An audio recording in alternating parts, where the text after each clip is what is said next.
Enter, rejoice, and come in. Enter, rejoice, and come in. Enter, rejoice, and come in. Today will be your joyful day. Enter, rejoice, and come in.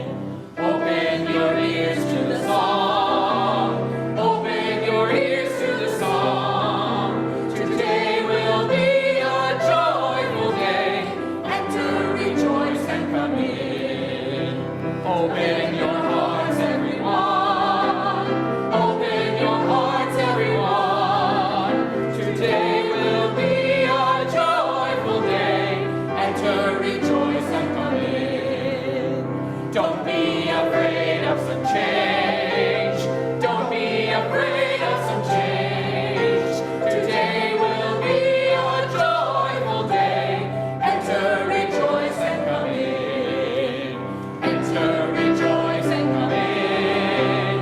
Enter, rejoice, and come in. Today will be a joyful day. Enter, rejoice, and come in.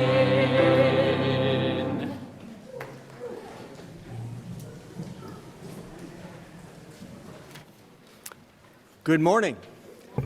Good morning. It's good to be with you, whether you're here in the sanctuary or whether you're with us on Zoom. Good morning. Welcome to our Sunday service. I'm Roger Jones. I'm one of the ministers here. Reverend Lucy Bunch is preaching today, and her sermon is entitled Everyday Courage. If you'd like to follow what's happening in this service with an order of service, you can find a printed copy on the back table there, or you can click the link in the chat on Zoom and you can find it. And also back on the table there is our weekly calendar and our blue sheet announcements. Looks like this, and if you're on Zoom, you can click the link in the chat and you can read it on the website, or anytime during the week you can find the blue sheet for what's happening. We invite you to explore the ways that we live out our mission, which says we come together to deepen our lives and be a force for healing in the world. Our weekly message comes out by email every Friday. You can find it on our website and subscribe to it there. It has news and announcements of events and invitations to volunteer opportunities and a minister's message. For example, you will find on it a note from our task force on responding to homelessness, and a link to reading more about it, recommendations and possibilities for us on our website.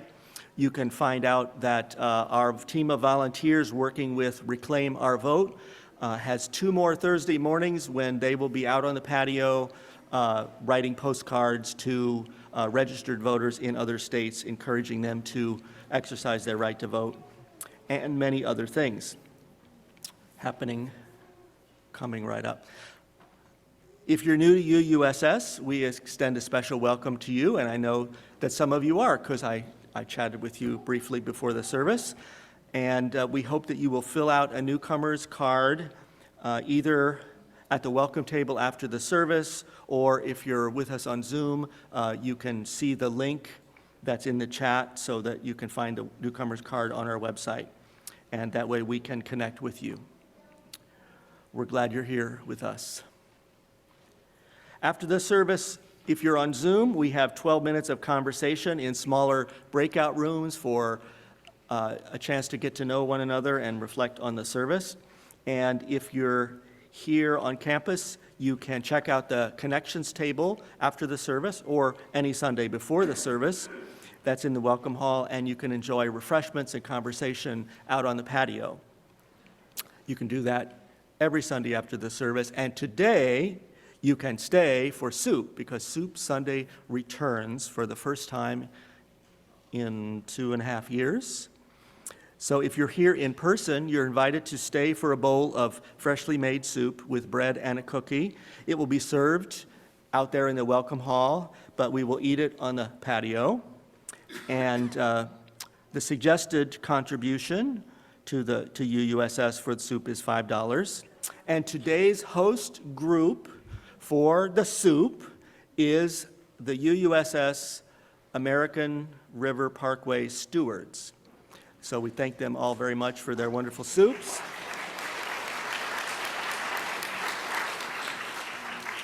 And glad to hear there's enthusiasm because our soup coordinators are looking for volunteers for covering the first and third Sundays in November. So you can see Bobby Keel or Patty Innes if you're interested in partnering with other people to provide soup. Next Sunday before church, the racial equity conversation takes place in the FOS classroom at 9:30. And next Sunday is the second Sunday, so after the service is our orientation for newcomers with a tour of the campus, and we hope you'll stay, and everybody is welcome. We will meet up, after you grab your coffee, we'll meet up at the welcome table and start probably 10 minutes after the service ends.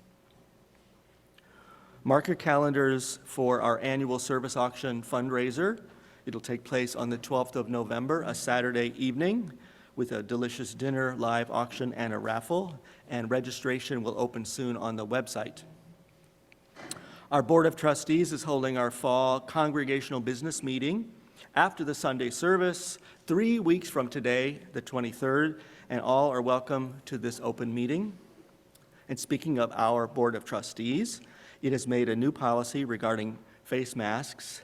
Starting next Sunday the 9th, masks will not be required to attend UUSS, but mask wearing is strongly encouraged. And while COVID-19 vaccinations are strongly recommended, along with flu shots, showing your proof of vaccination is no longer required when you enter. And you can read a longer description in the monthly Board of Trustees update, which was sent out by email last Tuesday, and it's on our website. So now, I think I've covered everything, except to remind you to silence your cell phone, to help everyone to be more present and mindful in the service, and even present and mindful at home, if you silence it there. And now as we receive music for centering from Irina, please feel free to come up to the tables over here on my left and light a candle. And you may also write down your words of joy, sorrow, hope, prayer, or gratitude to be read by me in the pastoral prayer time. And if you're on Zoom, we invite you to use this time to check in with one another. And Lucy and I will be able to read what you post in the chat later on. Thank you.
Well, if you'd fallen asleep during the announcements, you were pretty much woken up by that. Good morning, good morning. It's wonderful to be with you. I want to share our chalice lighting words this morning. Rebecca O'Neill is our chalice lighter. These words are from the Reverend Sarah Lawal. Out of the flames of fear, we rise with courage of our deepest convictions to stand for justice, inclusion, and peace. Out of the flames of doubt, we rise to embrace the mystery, wonder, and awe of all there is and all that is yet to be.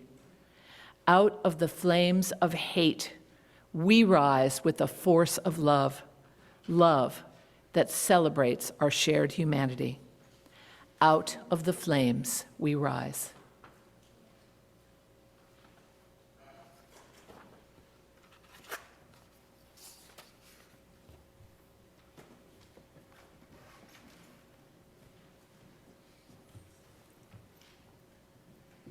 I'd like to take a moment to invite youth, kids, and volunteers on up as they venture forth into the next chapter of their mourning.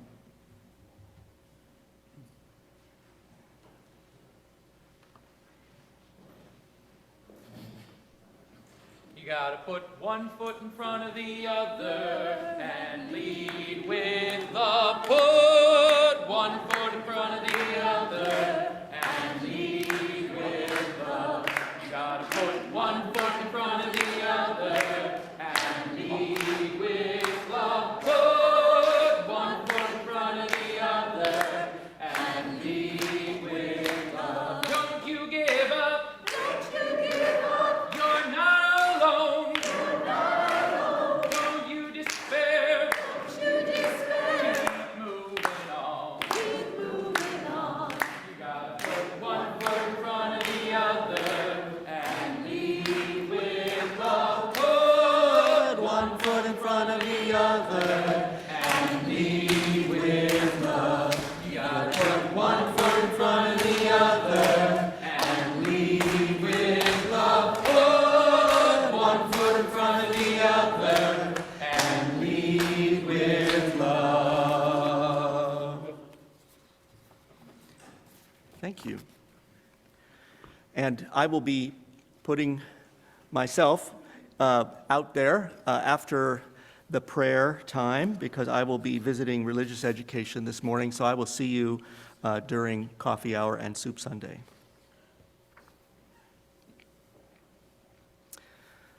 Once a month, we have candles and cards on the first Sunday of the month, but any other time during the month, if you have a joy or sorrow or prayer to be mentioned on a Sunday service, you can find a link to that on our website, and the link is also in the weekly message email. Or you can call the office by Friday to let us know. The memorial service for our member Ray Reynolds will take place in this room today at 2 o'clock with a reception following. And the service will not be streamed online. It will be only here. We extend our condolences to our member Kathy Johnson and her family, including her local daughter Genevieve, on the passing of Kathy's sister Carol Jerome last Wednesday in Los Angeles from a brain tumor. Kathy said Carol was a bluegrass guitarist, a graphic designer, jokester, and spiritual seeker. She craved to be with people and built more than one loving community. We will miss her. And Kathy, we're glad that you're back with us, and we extend our love.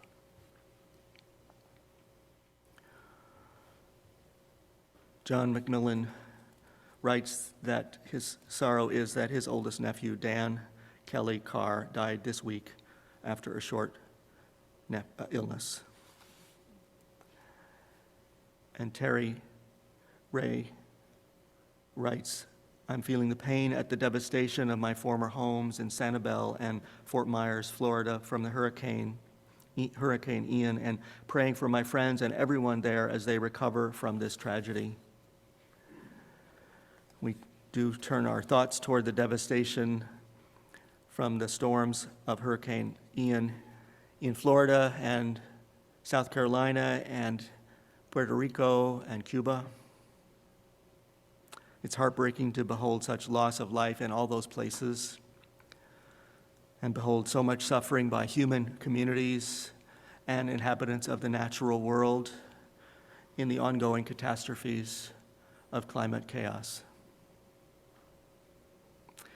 We extend our condolences and our thoughts to everyone there, and our thanks for all those involved in relief and recovery work. Sarah writes of the sorrow of the loss of my beloved fur baby, Ellie. I will miss her morning songs and other quirks.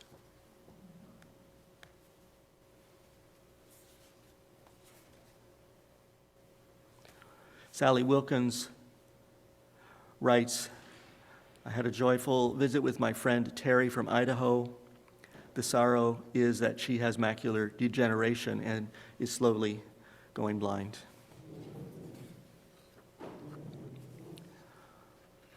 One among us shares a sorrow and joy and hope. I've been having bad emotional health, but I'm excited for October, and my transitioning is going well. Meg writes, Kitty and Jack, dear Fort Myers, Florida friends, have finally sent words that they are fine.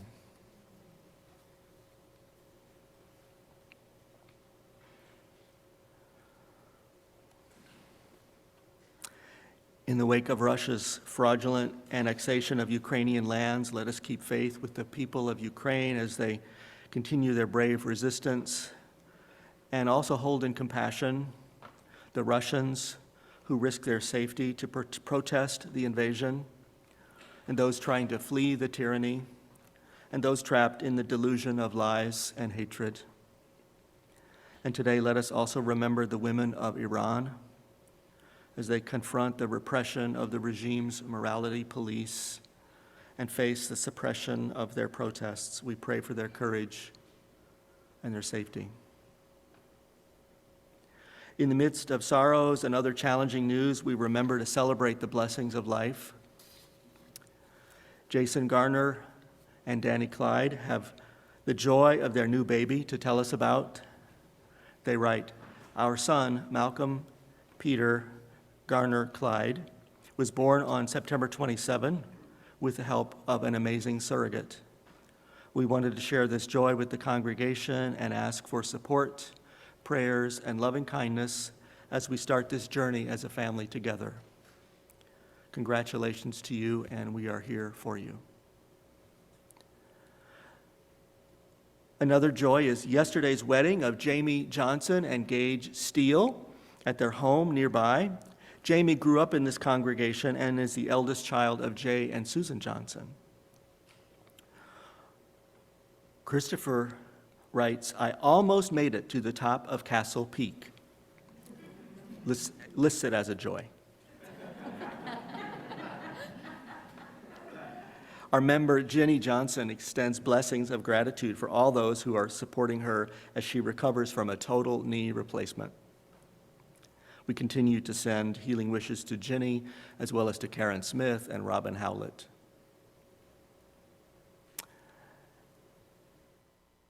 And somebody else wrote a joy, somebody else who's over in Soul Kids, that I get to go to my friend's birthday today, and I get to go to her party. Jen writes of a joy that the governor signed legislation to make paid family and medical leave more accessible to all Californians, especially low-wage workers. Peter writes that our daughter, Roseanne, will shortly have a new home, a mobile home in a park on Fulton Avenue. She's very much looking forward to the move. Gretchen Woods writes that her wife, Judith P. Finholm, will celebrate her 80th birthday on Thursday, this coming Thursday, the 6th. And another person who's over in Soul Kids writes of a joy, I get to be here today with my friends.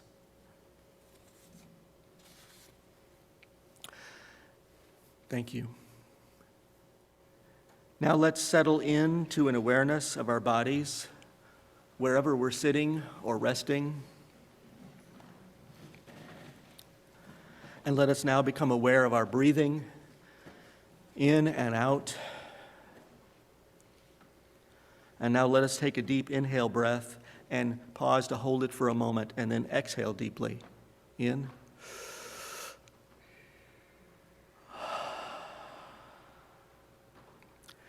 And now, for the second time, let's inhale and pause, and then exhale with a sigh.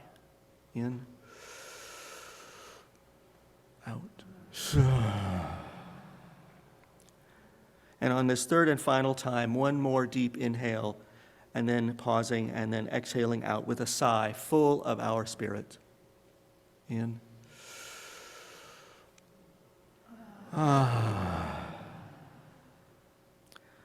Now, as we continue breathing wherever we are, let us join in the spirit of prayer. O Spirit of life, we feel you as the breath expanding our chests and lifting our bodies forward and up. We ask you, renew us for this day and for the days ahead. Renew our faith in the goodness of life and in the ordinary miracles of every day. And renew our courage. O Spirit of love, which we experience as hands that reach out in kindness, restore us on this day so that we might share our gifts with others. Restore the gifts of understanding and respect for one another. Restore in us the possibility of peace for everyone, everywhere. Restore our courage. On this first Sunday of a new month, renew us and restore us to greet every new day with gratitude and with openness. O Spirit of life and Spirit of love, help us to remember the gift of life and the ordinary blessings of the moments of our days. Now let us pause in silence for our personal reflections and prayers.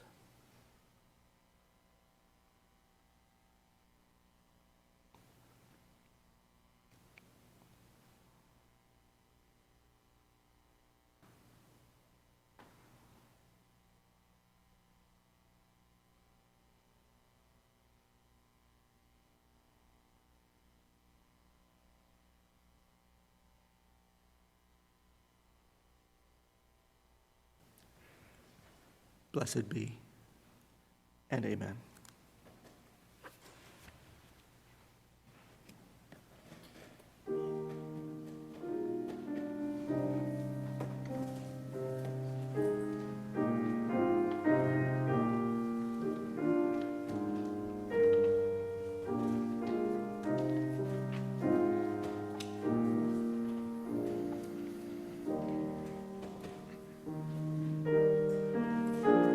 We invite you to remain seated in contemplation and then to sing Winds Be Still, 83, with us.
Good morning.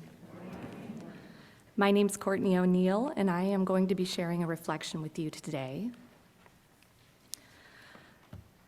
Research professor, lecturer, and author Brené Brown has said, "You can choose courage, or you can choose comfort, but you cannot have both."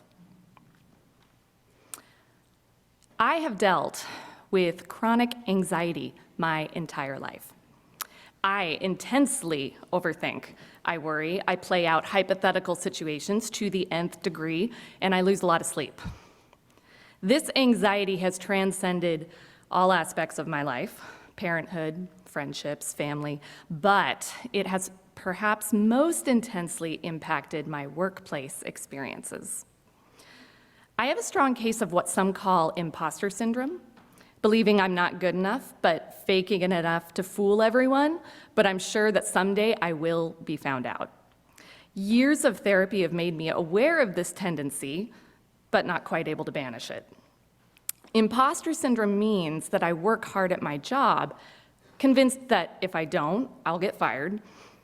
But interestingly, management has seen my work, and as a result, I've been promoted over the years. I respond to each promotion with the relief that I've managed to fool everyone, yet again, and then I worry about how I will continue to fool them in a new role. So a couple years ago, I got fed up with this anxiety. I was tired of being afraid that I was going to fail all the time. I was approached about a new job opportunity, and although I knew very little about this department, I decided to apply.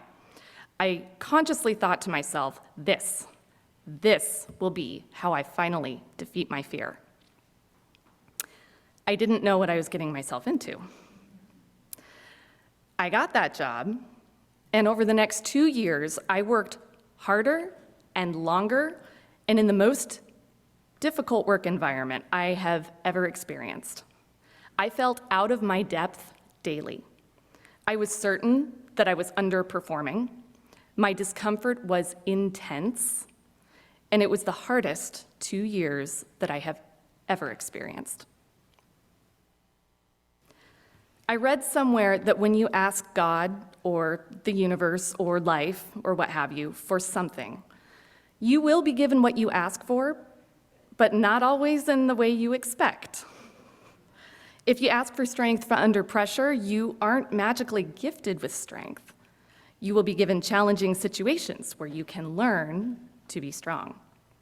If you ask for empathy, you may be given hardships that will give you more empathy and grace to understand others and their struggles. I've heard this called Buddha's gift. Situations occur, maybe we asked for them, maybe we didn't, but they challenge us, pain us. And as we make our way through, we find ourselves changed, stretched, maybe grown. In deciding to conquer my anxiety with this new job, I was unknowingly asking for Buddha's gift. Those 2 years presented me with many opportunities to sit with my discomfort, to understand my fear, to befriend my anxiety. I still have that job today, and it's still challenging, but I have learned something about myself from these past 2 years. I've learned that I am not a quitter. I've learned that my anxiety lied to me when it told me for years I would eventually find a role that was too hard that would beat me. This role did not beat me. I'm actually very good at it now. I'm more experienced and I'm more knowledgeable. I'm also now very aware of the challenges that less experienced people feel when they are trying to learn their own new roles. And now I am more empathetic. And now I have the courage to speak up and call for attention and support for those who may need it. But back to Brené Brown. You can choose courage or you can choose comfort, but you cannot have both. I didn't know 2 years ago that I was choosing courage. I was just tired of living in fear. But in retrospect, I was choosing the opportunity to be courageous. And in response, I was given Buddha's gift to become more like the person I want to be. I am so thankful. Thank you.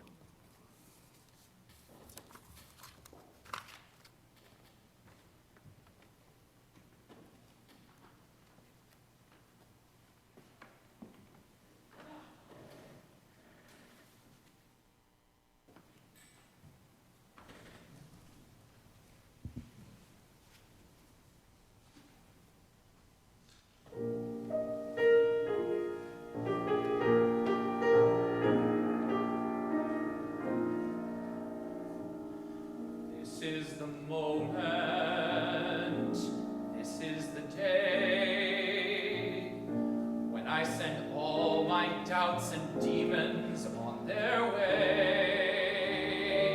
Every endeavor I have made ever is coming into play, is here and now today.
I get to follow that. The reading today is from the website Shine by Martha Tessema. The website Shine was deigned as a wellness site for women of color who do not find themselves in mainstream media. Their wisdom has something for us all. Bravery isn't always a groundbreaking endeavor. It's a skill that's practiced and honed over time through small acts that you do on the regular. Everything from making a decision to sticking with your personal values counts. Here are just 21 mini moments of bravery you're probably already doing on a daily basis. Savor your courage in these small but mighty moments and let it empower you when it's time for that next brave step forward. Number 1, getting out of bed and leaving your home. Some days this can feel incredibly hard, and showing up is a huge feat. Pat yourselves on the back for this one. Number 2, being an active voting citizen. Exercising your right as a citizen is a small step with enormous impact. Number 3, being kind to a stranger. It takes energy to be kind, but doing so can make a small difference in someone's day. Number 4, getting vulnerable in a conversation with someone. It can spark a flame of courage in yourself and in others. Number 5, setting a goal. Recognizing your potential and committing to it, that's a big deal. Number 6, showing someone that you care. Taking the time to love a pet or a partner, or even shooting a text to a friend is an act of bravery. Number 7, accepting what's out of your control. It is not easy to accept some things are out of your hands, but it can help you push through your day with a stronger mindset. I like number 8, saying no. Being honest about what you don't want is one of the greatest gifts you can give to yourself. Number 9, saying yes, especially when it's to a new challenge. It takes a lot of faith in yourself. Number 10, managing your money. Financial independence, it is not easy to navigate, but it means that you trust yourself to be responsible. Number 11, being bad at things. It means breaking out of your comfort zone and expanding your horizons. Number 12, being alone. Cherishing solo time in the face of expectations is a defiant act. Number 13, owning what makes you happy. Like that television show that your friends don't like. Enjoy that book you found at the library. Your opinions matter too. Number 14, setting boundaries. Hard to do, but it can make all the difference in your day. Number 15, turning your energy into art. Whether it's expressing yourself through a witty tweet, powerful photograph, or a fresh poem, it's brave to show all sides of you. Number 16, putting yourself out there. Asking questions or being vulnerable in new ways can help you soar. Number 17, taking up space, especially when the world tells you that you don't belong in a certain room. That is bravery. 18, accepting your imperfections. Insecurities are sticky. Challenging them takes a lot of courage. Number 19, having empathy. The news can be so hard to swallow, but taking time to connect with other people and their experience is an act of bravery. Number 20, accepting your emotions. All of them, including the not so fun ones. And number 21, being honest with yourself, with those around you. It takes guts to do it.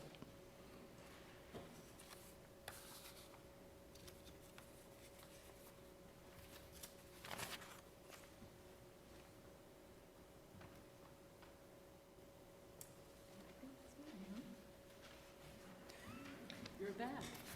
I'm back.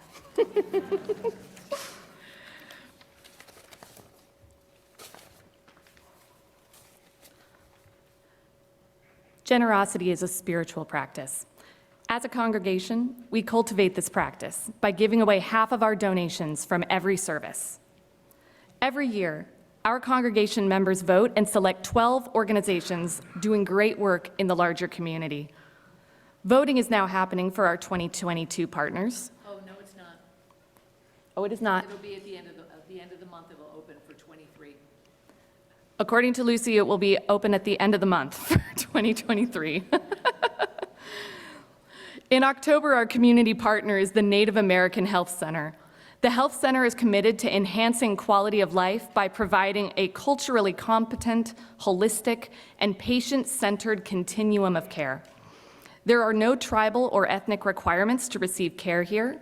The center plays a major role as part of the safety net in the Sacramento area, where changes to Medi-Cal benefits have resulted in significant portions of the population left with little or no access to mainstream health care. I encourage you to go to their website to learn more. Please give generously to support this important program. As you can see on the slide, whether you are online or here in person, you can set up your phone to contribute by text message now and in the future. For those in the sanctuary, our offering will be given and received.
Please join me in the unison words of response for the offering. May generosity bless our world. May gratitude nourish our spirit.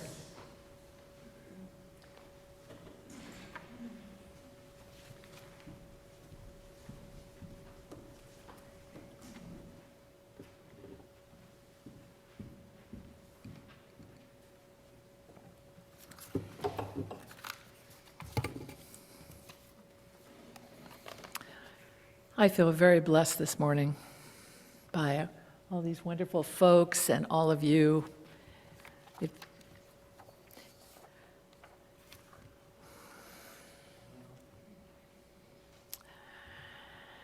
I don't know about you, but I've been following the news about the war in Ukraine with trepidation, anger, amazement.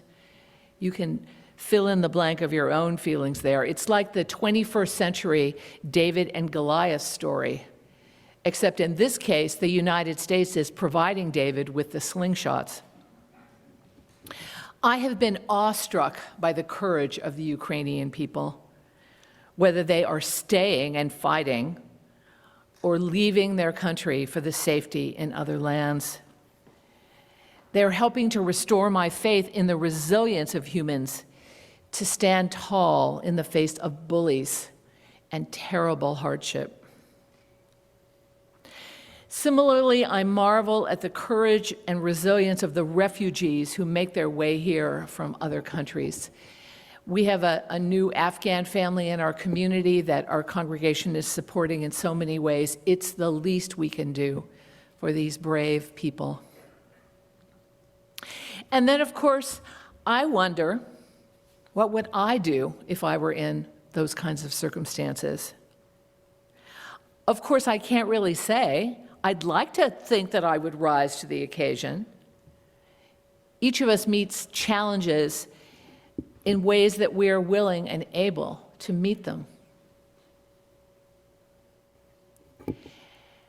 Challenges, difficulties for humans, there's nothing new about this. In our struggling world, each of us have been called upon to face challenges. The challenges that require big courage to face, you know what I mean by big courage: war, healing from abuse or confronting someone who had abused you, saving someone's life, speaking up at work when you're worried about getting fired, protesting when there's a risk of your life, such as the people in Russia and Iran are doing. This is big courage to do these things. Of course, what is considered big courage varies by person.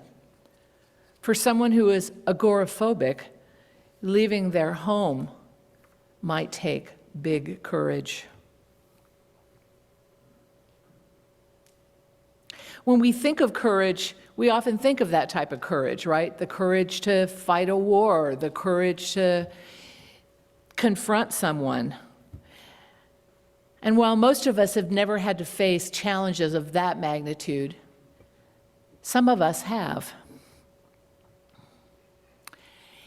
But the way I've been thinking about it, whether we're talking about giant courage or the smaller day-to-day kind of courage, it's really kind of a similar process, being pushed outside of your comfort zone and then deciding whether you're going to act or not. Now, of course, for someone facing a war, the choice of outside of their comfort zone could be the choice of their life, living or not. But for most of us, in these smaller moments of pushed outside of our comfort zone, we weigh the choice, whether to stay in comfort or to face the challenge. Courtney shared that phrase from Brené Brown: you can choose courage or you can choose comfort, but you can't choose both. Choosing comfort over challenge, or choosing courage over comfort, we make these kinds of decisions every day. Everyday courage, like that list that Courtney read, the 21 things. So I consider this to be the next one in my never-ending series on how not to waste a good crisis. I've been talking to you about this for years now, but today I want to focus on this idea of everyday courage. I want to talk about how everyday courage is how we develop resilience, how we can train ourselves to thrive in this 21st century world, how we develop the skills to make a difference. There's a lot required of us right now if we want to be responsible and compassionate people at this time. The last few years have changed us. We have been changed. I have been changed. And we still don't know the impact of the last few years. We're still processing the trauma. I start this crisis clock back to 2016. You probably can figure out what that date means. November, actually, in 2016, when we found out that things were really quite different than we thought they were. Those of us in our white liberal bubble found out that things were quite different. We were thrust out of our comfort zone. You know, that comfort zone can be quite seductive. I think the people that long for an earlier time, like conservative folks who say that the 1950s was the best time for our country, they're longing for a time when they felt comfortable. And of course, that era was the time of comfort for white middle-class people and above, when you didn't have to make the difficult choices of stepping outside your comfort zone very often. The world was set up for your comfort. Many people long for the comfort of a world that makes sense to them. But that is not the world we have now. Nor was it ever the world for people of color, for queer people, poor people, or most women. For those groups, they created a comfort zone of their own communities, their own families, places where they felt safe and valued. One of the things you might be reading about in the media is this idea of the Great Resignation, people choosing not to go back to difficult jobs or aspects of their lives that they'd had before the pandemic. People choosing to make significant changes in their lives. I prefer to call this the Great Reconsideration. Taking a pause to collect yourself and consider who and how you want to be going forward. It can be a really good thing, but it can create a lot of discomfort in the process, not only for yourself, but for those around you and for our country.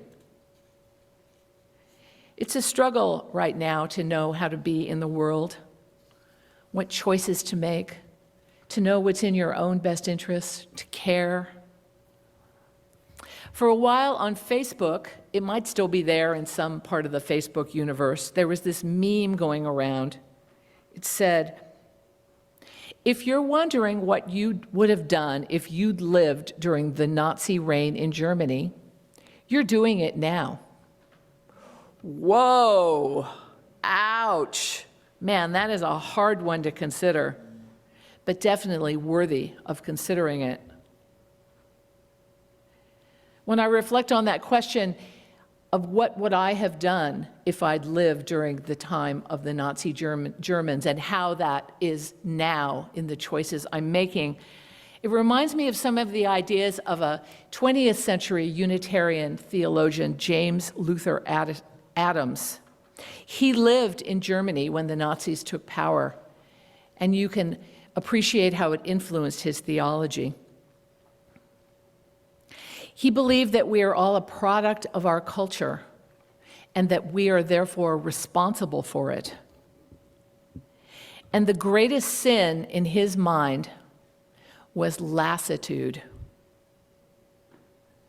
Lassitude is defined as the attitude of don't care, which recognizes the divine splendor, neither the divine splendor nor the divine promise. In other words, an attitude that doesn't recognize the spirit of life, doesn't recognize our interdependence with everyone, an attitude of that's somebody else's problem.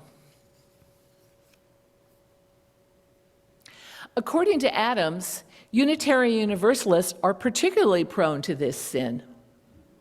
We prioritize intellectualizing over action. We prioritize individual freedom over collective effort. That was definitely true at the time that he wrote this. I hope it's less true now, but there's some germ in there that we need to think about. He challenges us to recognize that the power of action to achieve a new form of justice requires raised affections, a vitality that can break through old forms of behavior and create new patterns of community. Sounds like where we are right now, breaking through old patterns, old forms of behavior. Sounds like the idea of the vitality we need now to be present for our 21st century issues. But in these troubled times, many of us are struggling to find that vitality, to overcome the inertia of despair. Many of us are choosing comfort over courage. The word courage is a heart word. It comes from the Latin root cur, of relating to the heart. To have courage means to have heart, have a strong heart, to be grounded in what matters. Courage itself it's a strong word. To have courage means you're going to do something that will make a difference. And that word is also the root of the word encouragement. Encouragement, to inspire with courage, spirit, or hope. We all could use a little encouragement in these days. But the shadow side is discouragement, a loss of confidence or enthusiasm, dispiritedness. I bet you can understand the meaning of that word, discouragement. Many of us feel discouraged about the state of the world, and it can be seductive, almost a dull place of complacency where you tell yourself that there's really nothing you can do to make a difference. These problems are much bigger than anything you can do. So here is where we get to the idea of everyday courage and how it can be helpful. Small acts of courage that help us to engage more deeply. So to get us started thinking about that, I want to look at a few of the items on the list that Courtney read. I know that many of you are engaged in actions of everyday courage, but I want to encourage you to be a little more intentional about it. So I thought number 7 on their list was the most important, accepting what's out of your control. Accepting what's out of your control. This can make the whole endeavor of everyday courage more manageable. You can't change the world. You can't change others. You may not know this, but you can't change others. But you can change your own actions and your own attitude. I really like number 8 on their list too, saying no. Being honest about what you don't want. That takes courage, particularly for women who are trained to not tell anybody and not say no. Saying yes. Stepping outside of your comfort zone to take on a challenge, big or small, like Courtney did when she accepted that new position well outside of her comfort zone. So one of the most powerful acts of everyday courage is to be encouraging to yourself and others. By showing courage and encouraging others, we are countering the negativity that we see everywhere in our culture right now. So I'm going to suggest number 3 on their list, be kind to a stranger, simple and effective. Or number 6 on their list, showing someone you care. These are affirming and transformative acts of courage in our troubled world. These are acts that can make a difference. They can make a difference for others, but they make a difference for ourselves as well. These everyday acts of courage can lift us up. They can lift us out of the negative thinking that is so prevalent in our world today.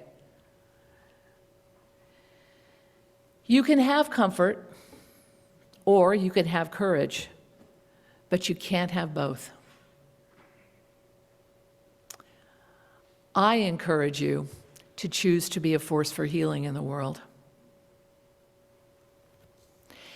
Comfort comes at a cost.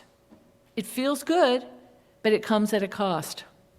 And for those of us who understand that we are all interconnected, those that understand that their happiness and liberation is dependent on everyone else's happiness and liberation, for those of us who long for a more kind and just world, we take no comfort in the status quo. No comfort. The world is in too much pain for that. For those of us who are compassionate and connected, doing nothing is not an option. Despair is not an option. Our comfort will be in stepping out with courage, in believing that offering encouragement with love will truly make a difference. Our comfort will be when we can sit back at the end of the day or at the end of our lives and say that when we were pushed outside of our comfort zone, we didn't fall back. We chose to be present and offer love and encouragement to this beautiful and broken world. So may it be for all of us.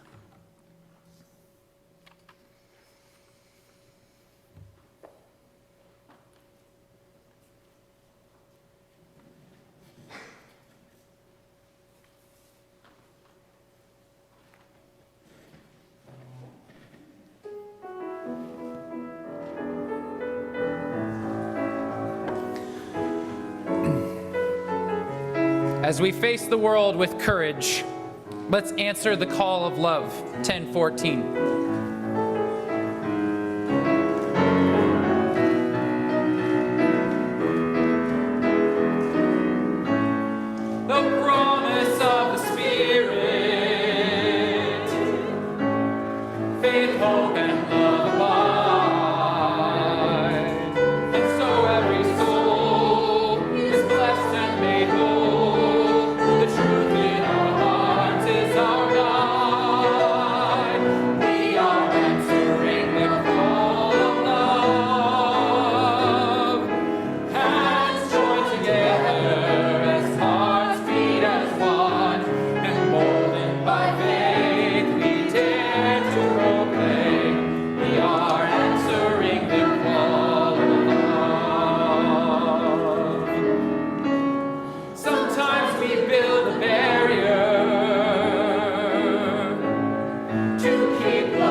Please join me in the unison words for extinguishing our chalice.